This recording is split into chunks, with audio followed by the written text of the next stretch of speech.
If you watched the other video, you already have a little bit of context about subjects and verbs in Spanish and how they're a little different from English, and direct objects and indirect objects, again, a little different in Spanish than from English. So remember that a direct object, in order to figure out what that is in the sentence, you're going to ask yourself who or what is being verbed. In this sentence, it's who or what is being kicked. The ball is being kicked. Ball is the direct object. If we replace that direct object with a direct object pronoun, this is what we get. I kicked it. Who or what is being kicked? It is.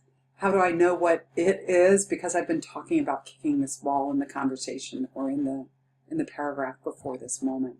So that's a direct object pronoun.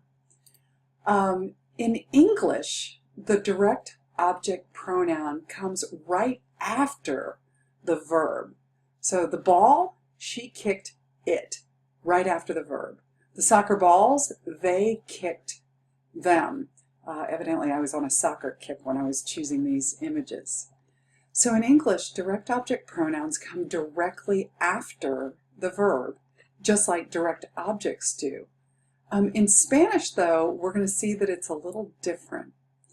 Before we get to that, though, let me show you what the direct object pronouns are in Spanish. Now remember, we memorize everything in this 6-grid layer. So the first upper left-hand corner starts with whatever's appropriate for yo, then tú, then él, ella, usted.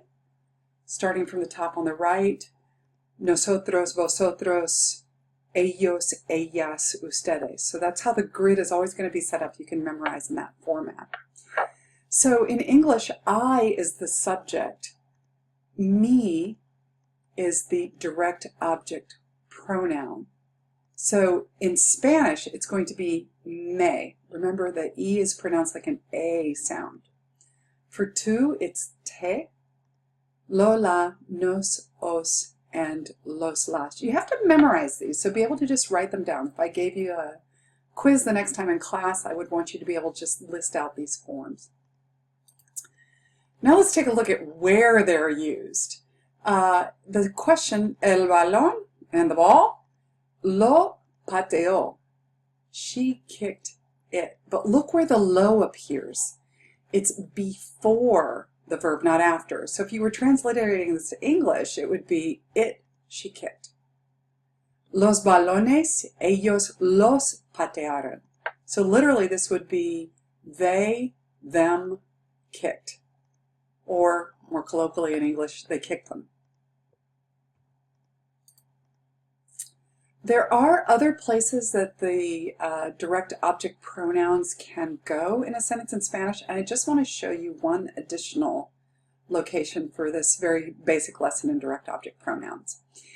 We can also attach pronouns, actually of almost any kind, to infinitives, verbs that are not conjugated.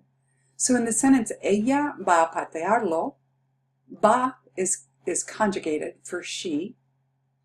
Patear, to kick, is not conjugated. You see it has the AR ending still on it. That means that I can attach something to the end of it. Ella va a patearlo. Same thing with los. It doesn't matter. Whoops, that should have been a yellow los, not a white los. Ellos van. Van in this case is the conjugated verb in the sentence. Patear again is not conjugated. Ellos van a patearlos.